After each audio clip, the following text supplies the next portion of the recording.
Hello everybody, my name is Michael Hendricks. I'm the Director of Sales Engineering for Turing Video, and today we're going to be unboxing a SiteShield.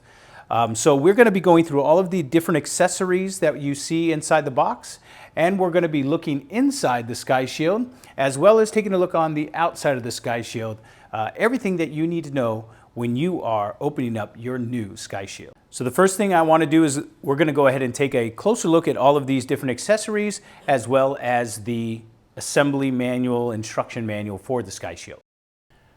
When you're looking for a digital copy of the SiteShield user's manual, go ahead and log into your partner portal, and under Media and Library Flyers, Videos, Guides, you'll be taken to the area where you choose the SiteShield.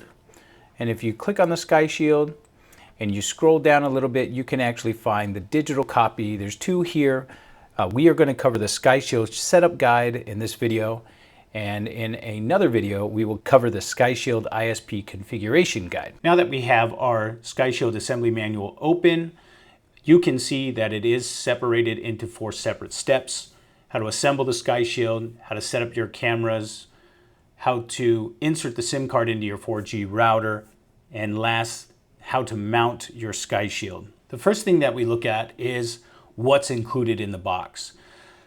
This should all be included, either already mounted on the inside or inside of a little separate accessory box, but it has all the screws, the clamps, the tools that you're going to need in order to complete the installation of your SiteShield. The assembly process has already been done for you, but it is still listed here just in case you are replacing a part. You have a reference that you can always come back to. The second part of that is how to set up your cameras. So the first step that you see in mounting is mounting the rain shield. So it does reference where the rain shield goes on the SiteShield on the outside and the screws and parts you're going to need in order to mount that. And then the following sections kind of go through the different camera mounts and camera mounting positions.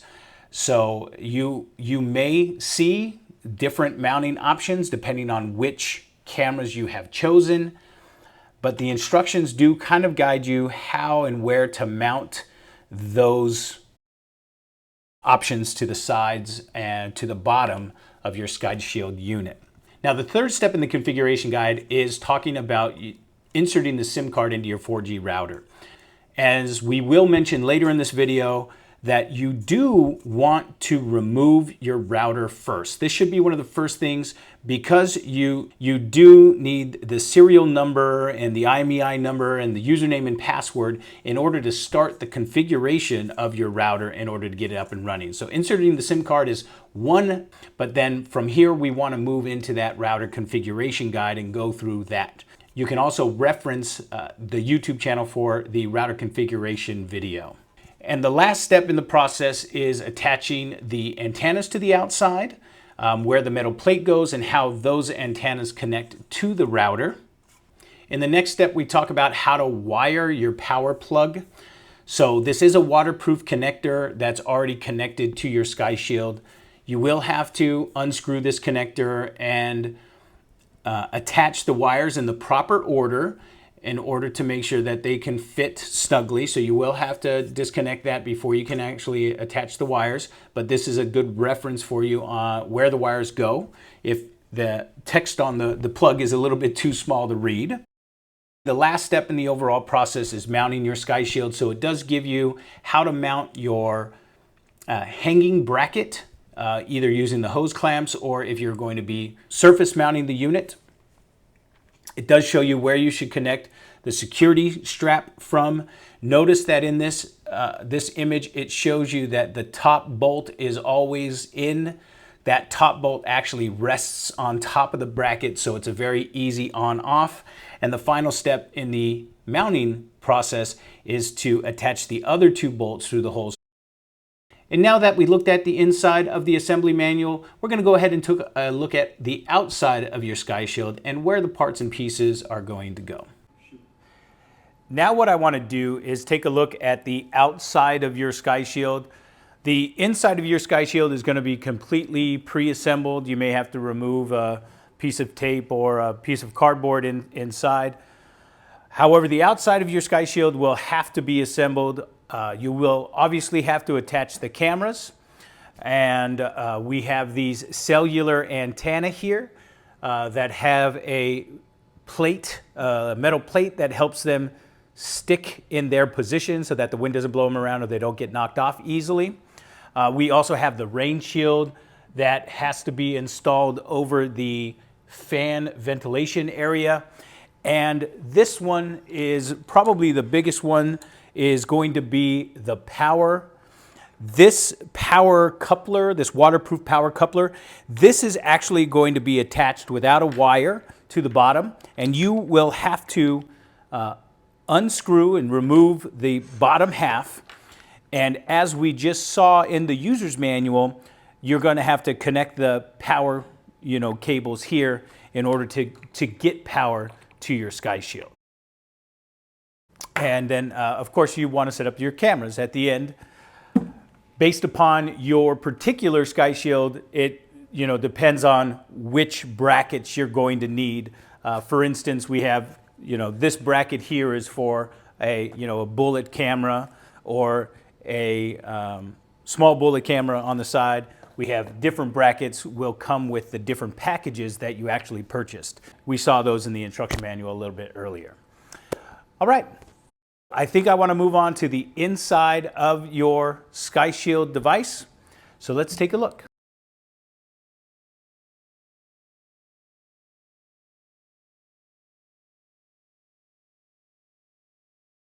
Now we're going to take a detailed look at the inside of your SkyShield unit. As you've probably found out, your SkyShield unit is going to be pre-assembled, so all of this is going to be neatly tucked in there already. There is going to be a couple of differences based upon the actual model you buy. So if you do buy a Smart Series version with 2, 3, or 4 cameras, that will have the NVR and the bridge inside. If you happen to buy an Edge Plus series, then you'll see that there is this PoE switch down here at the bottom, so this hardened PoE switch. I wanted to make sure that we had everything here for us to take a look at. But let's go ahead and look at all of the different wires and cables and show you what they're used for. And we're going to go ahead and start over here on the thermostat. This is actually the thermostat control. It's connected to the fan as well as the thermostat itself. And it is powered. So this is actually a USB powered thermostat.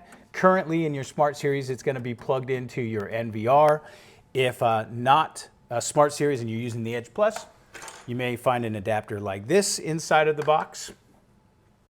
And then, of course, the thermostat, there's a couple of other extra wires that are coming down here from the top as well. These wires or cables, these are going to be your strobe light wires and cables for the outside of your SkyShield. So you want to make sure that this is going to be connected, and then, of course, it's going to be connected to one of the power adapters here in the box. Moving into the heater, this is your heater as well. The heater and fan, they're not going to be on all the time. They come on and off based upon the temperature inside of the box itself. So the heater obviously is going to be plugged in. It's a big regular plug into the wall. Moving to the NVR, because the next piece of power that's going to need to be plugged in is going to be the NVR. Now, if you have a Smart Series, again, this switch is not in here. This is going to be the power adapter. There is a plate in front of it, so you will need to remove the plate. And then you are going to plug the, the regular C adapter cord is going to plug into this adapter. And I do want to make sure that this, this is actually plugged in. It may have come dislodged in shipping. So you want to make sure that this power adapter is plugged in order for the NVR to actually boot up.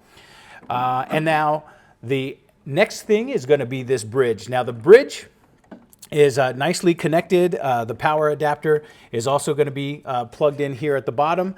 It's going to be connected here. The bridge comes with the NVR, that Smart Series. If you bought the Edge Plus, you're going to see this particular hardened PoE switch in place of that bridge instead.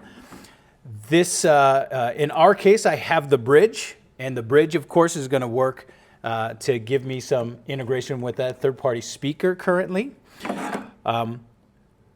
The PoE switch, this is going to also be plugged in. So your PoE switch, the power is already going to be connected. It will either be mounted there on the inside. It may use a bracket similar to this, or it may be directly mounted to this metal piece here. But either way, that's where this hardened PoE switch would be in your Edge Plus series SkyShield. And now focusing on the power, since we plugged in all of these units and everything into power, one thing I didn't mention is the router. The router is also plugged in here, but this is a smart power control module here. So this smart power control module does have an RJ45 connector. This connector is actually going to plug into a DB9 serial connector that's going to be plugged into your router. Connect this to that and then connect it to the serial port on your router. The last thing is you see these two hinges is here. Let's go ahead and look at the router. There are going to be two screws attached when you first open your SkyShield box. And behind, if you go ahead and remove those screws and let this come down, you'll see this is where the router is actually mounted. One of the very first things you're going to have to do is the router is going to be connected and mounted to this metal plate. You are going to have to remove this router as one of the very first steps in setting up your actual SkyShield.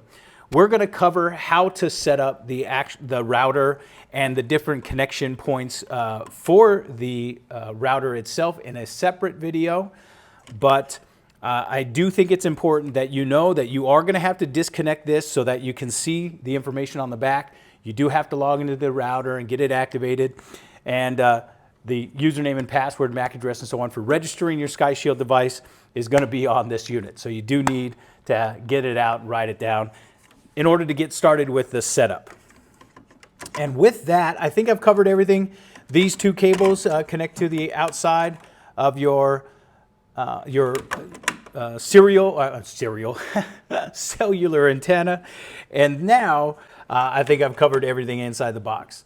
Now that we've taken a complete look on the inside and the outside, I hope you enjoyed this unboxing video of your SkyShield. Please go ahead and search our YouTube channel for the next video, the configuration of the actual router, where we talk about how to set up, how to activate, how to make your connections, and how to enroll your SkyShield into the Turing Vision platform. Thank you for joining me.